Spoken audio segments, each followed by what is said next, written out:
Rainga fica ma poi fin ponto rainga fica ba fin ponto. Yeroo isin areeda qaqqabsan maaliif fuula jala qabatereef irti shawaa keenyaa sila akkasuma nan beeka anis shawaa. Ishiin buutaaf qaamaan godhe hin argine bari ogaa ija ishee argitanii lagoobaa ija ishee yoo na bar hudduu shilan haa jedhee tafaan banee ta'a akka banaa bule fakkaate. Tigis dhaggeeffadhu ganni jechuudha yeroo hunda gaafa gandummaatiirree keessa galti. Tigistiin tuni eessuma gandi ishii gizee jedhu bichaan dhaga. Ugaa gaafuma tokko shawaa fakkaattee dubbattu. Ugaa dubbachuudha. Iluraan jiru ugaa rabbii garuu ani shawaa ana dugdaati la shawaa dugdaati ani garuu iluraan jiru iluraan jiru iluma jettuman ta'an guyyaa gaafta kaa maqaa namaa noof maqaa shawaa noof neen. Warra iluutis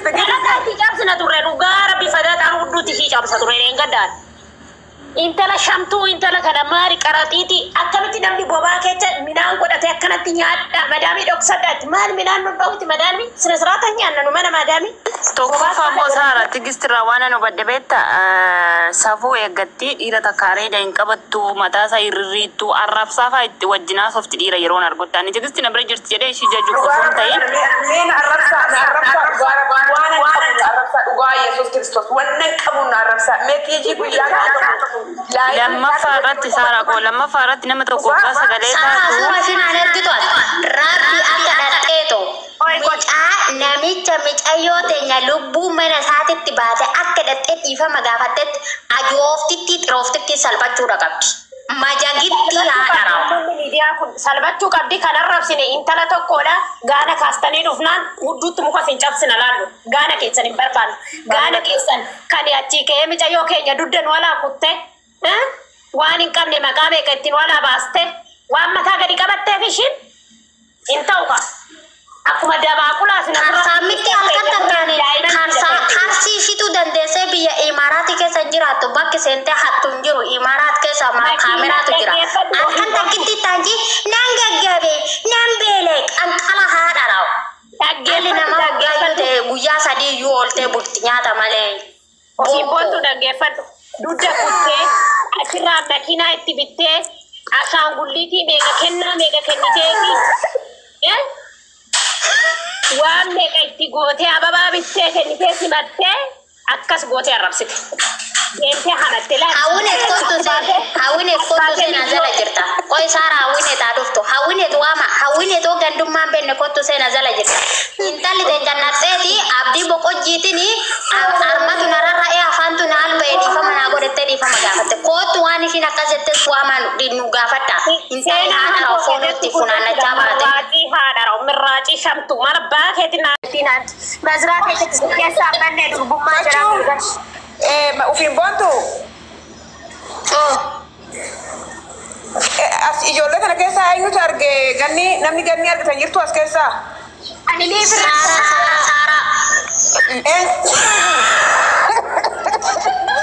Saara itti himi. Gasti kita laali kuatu dah kilali kino video warabe gadhiisee jira. qoy nani maafi saara tigistila chaarcha deemte sittani ma chaarcha deemte falmattu sururii san jettee to mucaa malaaku moo eenyu milaaku jedhamu isa wajjin chaarcha deemte gandaniiti bulguu deemte dhiifama naa godhaa jetteen nama hunda keessatti maal jedheen jedhanii arma koo gannararra garaa ganna jiga jedhii dhiifama na gaafadhu jedheen jedhan qalbii fakkeesse achi galgala achi oolte galgala niiti bulguu wajjinii ni gastii banatanii uffata gurguraa turan bakka tokkotti jechuudha manuma tokko keessa taa'anii gastii irra taa'anii walitti haasa'u ani inta katalchisee nama laalchisa waan ishiin gootu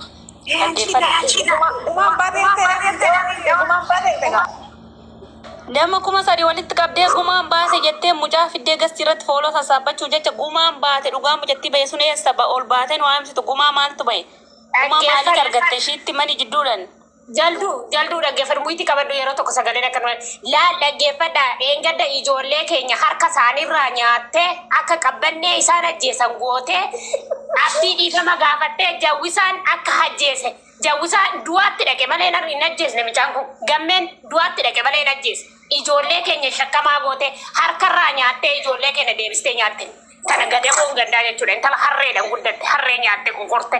Lakkacho. Abdaariin Dubaay kan tiijii qabde sittirarraate singallakkishin ammallee tuwaasi haatiif dubooftan. Cinqii waaqni koo kiristoosen koo abbaaten koo ablaaken koo gasittaa roobu ammallee akkanumatti siyaa qabu ammallee bakka ati deemtitti utaasi haatiif ammallee ganaa nama qaraati. Ani galatan galfadha ijooti. Gaarabbi aga akka isa dhattee mana dhattee to afaantu na alba'e jettee sadhiifama gaafattutti as baatee hudduu ishii wannoo ishii choqolattee too dhiifama nu gaafatin nuyi mataa ishiitti irraa gadi buunu gaadi ishii galabbannee ganarraa sirbina tallaadhaa. Gaafa geemii taphatu sanirree taasaabiin goone fi intala kana lal gaafa geemii taphatu nama maraachite asiinuu raachuutti naaftee raachuurratti tiktookii gubsisiisuudha uummata inaaftu. Impeenna takka takkaan seenaa isaan dalagan. Kanaafuu tana xirooftu gadaboo jechuudha. Saara carraan akka yeroo tokko carraan akka ani bar kanan itti saalfade biyya Yoordaanii gara Dubaay hoggaan dhufu tigistiin abdadhee dhufe kan jettu uffanni tigisti. Ishiitti ta'amoo tigisti abdattee kan dhufte ishii shantaan qabdu. Qoy intali tiiji yeroo tokko carraan akka inni dubbata. Ijaazan bahe. Ikkoo. Ijaazan jiraani. Manira giftiti yaa. Akkamitti uffanni tigisti ishiitti ta'aa uffata ishii dibattee dhufte. Ishiin maaliif akka Dubaay dhuftaan hin beeka bari ishiin kanaan dura ishii miti hangam beela makiinaa bite kadhatee too mucaa moodaa ukkulii isaa osoo hin ta'in. Ani icciitti ishii takka takkaan hin beeka ganni xurooftuu dhaggeeffadhaa isinitti hima. Ani intalli kuni dhugaa mucattii keenya affantee mana Habiibaa dhattee mee tigisti soba dubbatte jalduun naan jedhi ishii miti hangam beela makiinaa bite gammee gargaaree kosiin. Soba gatii kun. Innu natti hidhatana kana innu natti. Ishi beenan soba kanuma tigisti naa deebisi nan soba dubbiin kun soba. Tigisti irratti bilbilina ilmaan haadha keechan malee abbaa keechan hin beekne qaalota haadha. Tigisti jechuudha. Qulqullummaa ishii namatti dhiyaatti kanaaf haartee miira keessa galtee asirratti dhuftee booche intalli bulguu waan taateef keessatti qabattee ishii nyaatte jechuudha. Saara ilaa qoy tiijini biizinasiidhaaf mucaa kana feemaasii godhuudhaaf gammee wajjin hojjechaa jirti. Ani hin beeka icciitii hunda gammee ani nama amma kootti dhiyaatu hin jiru garuu ganniini Yoordaan teessee maallaqa ergiteef kanaan dura makiinaa bitadhu lubbuu koo faranjii koo maaloo cuucee koo jettaanii turte mucaadhaan. Wallahi dhugaa siniimaa jira ganni tigisti soba tana maalin godha hudduu xuwwee marqaati kiyyatti marqatte fakkaattiyyuu gubbaan mana gambeedha maalan jedheeni gammi intala kanarraa maal footoo wajjinaaf ofta jennaan lakkaan akkuma boleetti kiyyatti itti naasaa na gargaartee waan akkasii naa godhaa jirti naan jedhe. Amma laal wanni beekuu qabdan ijoollee keenyarraa dheengadda nyaattee ijoollee keenya deebistee shakkamaa qotee isaa dhiifama gaafachuu ishii maali? Kunu harka irraa nyaatte deebistee nyaatte. Jawwisaa soo ta'e kanneen gadda ishii gaabbase micuba keenya. Cafcafu seetaan nuyi gabbaa Dubaay. Maaliif jawwisaa amma as keechaa baasan sin beella sin warra ofii ishiitii jechuudha bobaa keessa daabboo godhattee dhiiraa makiinaa bitte. Kolkolle maallu gorsita sirraa ta'e ishiinuu hin gorfamne.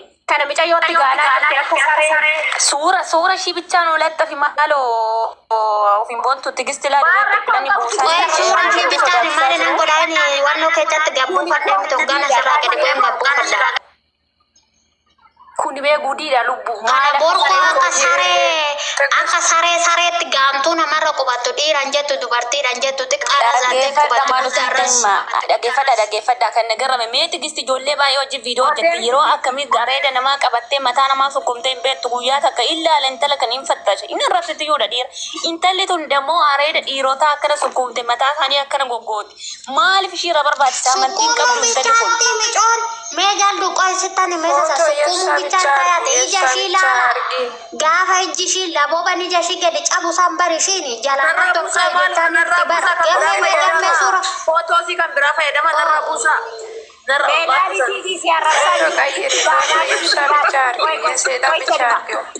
Meeqoo jala wacinaatoo sitti gaanaarti barti maal sukkame sagalee si taarra. Narraa buusaa waan itti qabaddaa wacinaatoo. Dhaggeeffadhaa carraa naa kennaa gisee tokko tigisti maal jedha seete namtichi kiyya arabni jechaadha shuu haadha jedha dhugaa waaqa nassaa hin fedhe nassaa hin Deebii maal beekti tuni guddisa badii maziraa keessatti dhalatte. suuraa gayeraa jira rabbii suuraa gayeraa ani kana ajjeesu jedhan arabni kun maaliif jedhan. Ergaa dabarsa kusimmi gaanaa jiru. Suara kan itu barana Gooftaan kun afaan Maal kana Waa'ee ofitti tegeesse maal kana kan fuulli kee fuudhamne booda fidadhamanii jechuudha. Dhugaa rabbii hin qayyaru kan ishiin bakkeetti gaanaa turte tokko fa'aa irra godhanna. Bireetti kan gaanaa turte tokko mee muhiitii erga tokko hin kaafatin mana araqeen godhina. Bar dhiiran jettu dhalaaran jettu dadheetuma bara akkuma sareetti gaanaa jirtu qubbirra itti aanchi. suuraan qayyiri suuraa Dhaabbata kana. qayyiri yashaa bicha arge suuraa isii bichaa naa godhe Achi gadi narraa bu'ime. dugdi na citeena larraa buusaa Dugdi na citee taa'imicoo. fudduun na dhukkubdee Nuti safuu jalatti guddanne qabna. Mee ishiin hoggasan dubartii taatee takka dhiira kurti takka dubartii kurti. Ijuma ishiin itti gammee ilaalaa turte. dubbiin garaan aannan na dhugde eenyunaa kan makiinaa bitte jechuun dhugaa Ana tiiji dubbiin kun soba tiiji dubbiin kun nas sobee. dhugaa rabbii inni naaf bakkitti garti Ani sobo ani takka yoo soba dubbadhu laasittani ma ani beekan ciiti ishiin kanaan dura gammee jinaasaa turte.